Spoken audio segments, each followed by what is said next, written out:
Akashvani.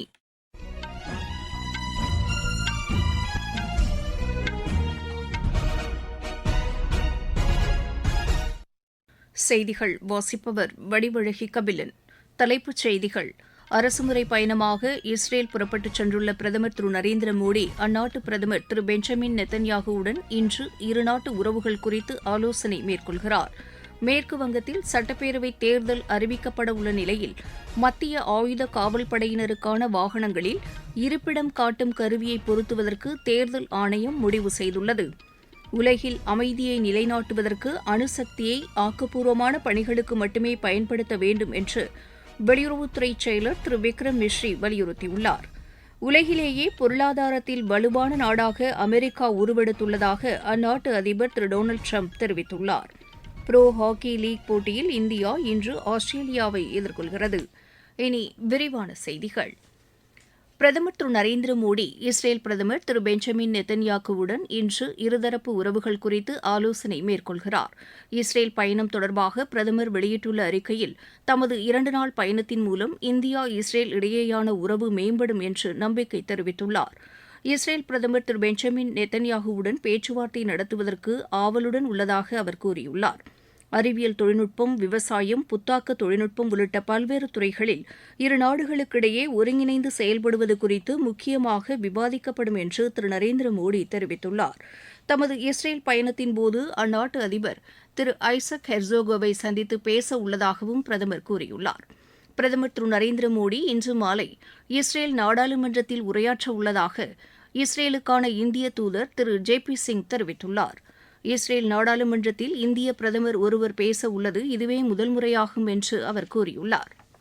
India Israel இடையே பாதுகாப்புத் துறையில் கூடுதலாக இணைந்து செயலாற்றுவதற்கு முடிவு செய்யப்பட்டுள்ளதாக வெளியுறவுத்துறை செய்தித் தொடர்பாளர் திரு ரந்தீர் ஜெய்ஸ்வால் தெரிவித்துள்ளார். பிரதமர் திரு நரேந்திர மோடியின் இஸ்ரேல் பயணம் தொடர்பாக சமூக வலைதள பதிவில் செய்தி வெளியிட்டுள்ள அவர், இரு நாடுகளின் நல்லுறவும் வலுப்படுவதற்கு ஏற்ற வகையில் விரிவான ஆலோசனை நடத்தப்பட உள்ளதாக குறிப்பிட்டுள்ளார். மேற்கு வங்கத்தில் சட்டப்பேரவைத் தேர்தல் அறிவிக்கப்பட உள்ள நிலையில் மத்திய ஆயுத காவல் படையினருக்கான வாகனங்களில் இருப்பிடம் காட்டும் கருவியை பொருத்துவதற்கு தேர்தல் ஆணையம் முடிவு செய்துள்ளது. முதல் கட்டமாக 240 குழுக்கள் மார்ச் 1ஆம் தேதி மேற்குவங்கம் சென்றடையும் என்று தேர்தல் ஆணையம் கூறியுள்ளது. அம்மாநிலத்தின் அனைத்து பகுதிகளிலும் துணை ராணுவப் படையினர் செல்வதற்கு வசதியாக இருப்பிடம் காட்டும் வசதியுடன் கூடிய வாகனங்கள் இயக்கப்படும் என்று அம்மாநில தலைமை தேர்தல் அதிகாரி தெரிவித்துள்ளார். 2வது கட்டமாக மார்ச் 10ஆம் தேதி 240 துணை ராணுவப்படை குழுவினர் பணியில் ஈடுபடுத்தப்படுவார்கள் என்று தேர்தல் ஆணையம் தெரிவித்துள்ளது.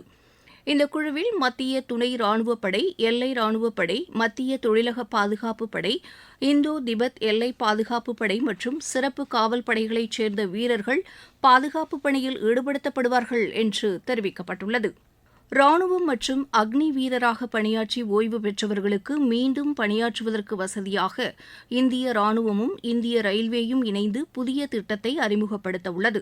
இது தொடர்பாக இந்திய ராணுவத்தின் பொது தகவல் கூடுதல் தலைமை இயக்குநர் வெளியிட்டுள்ள சமூக வலைதள பதிவில், பாதுகாப்பு பணியில் இருந்து ஓய்வு பெற்றவர்கள் நாட்டு மக்களுக்கு சிறந்த சேவையை வழங்குவதற்காக இந்த கூட்டு நடவடிக்கை மேற்கொள்ளப்பட்டுள்ளதாக தெரிவித்துள்ளார்.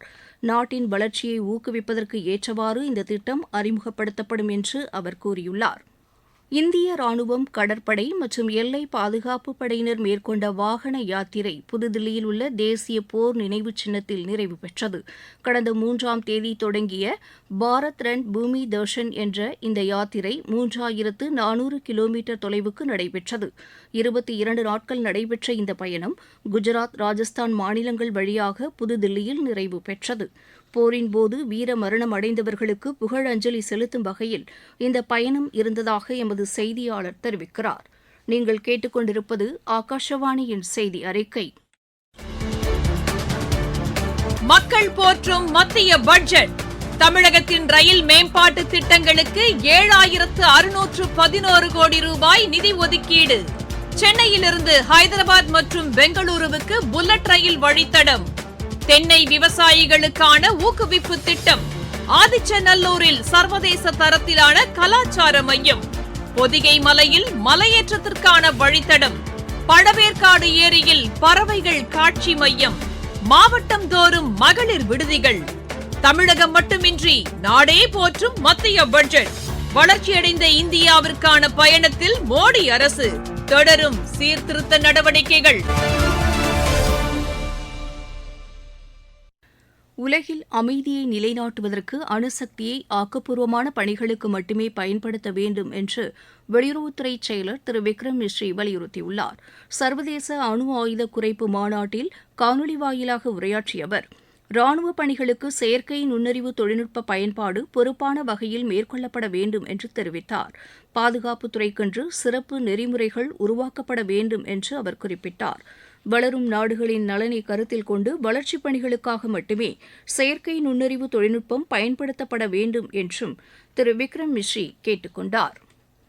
விழுப்புரம் மாவட்டத்தில் பிரதமரின் ஆதர்ஷ் கிராம் யோஜனா திட்டத்தை செயல்படுத்த 26 கிராமங்கள் தேர்வு செய்யப்பட்டுள்ளது. இந்த கிராமங்களில் 40 பணிகளுக்கு ஒப்புதல் அளிக்கப்பட்டு பணிகள் தொடங்கப்பட்டுள்ளதாக எமது செய்தியாளர் தெரிவிக்கிறார்.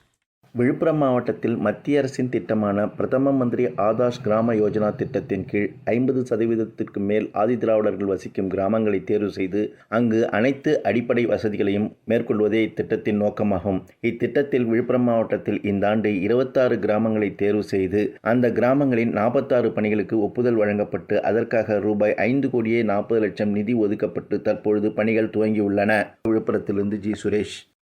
இந்திய கம்யூனிஸ்ட் கட்சியின் மூத்த தலைவர் திரு நல்லக்கண்ணு சென்னையில் உள்ள ராஜீவ்காந்தி அரசு மருத்துவமனையில் தீவிர சிகிச்சை பிரிவில் சிகிச்சை பெற்று வருகிறார்.